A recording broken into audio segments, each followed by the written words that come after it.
Hello বন্ধুরা, আজকে আবারও চলে এসেছি একটা নতুন ভিডিও নিয়ে।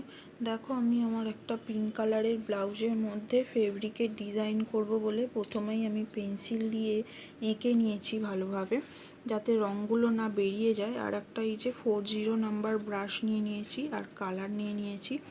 এই যে আমি সাদা কালার দিয়ে একটু আন্ডারলাইন করে নিচ্ছি, যাতে ওর ওপর ডিজাইনগুলো করলে বেরিয়ে না যায়।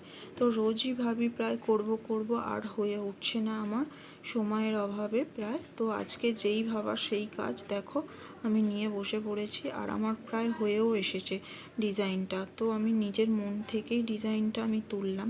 তোমরা জানিও কমেন্ট করে কেমন লাগছে ডিজাইনটা। এই যে আমার ব্লাউজটা হয়েই গেছে।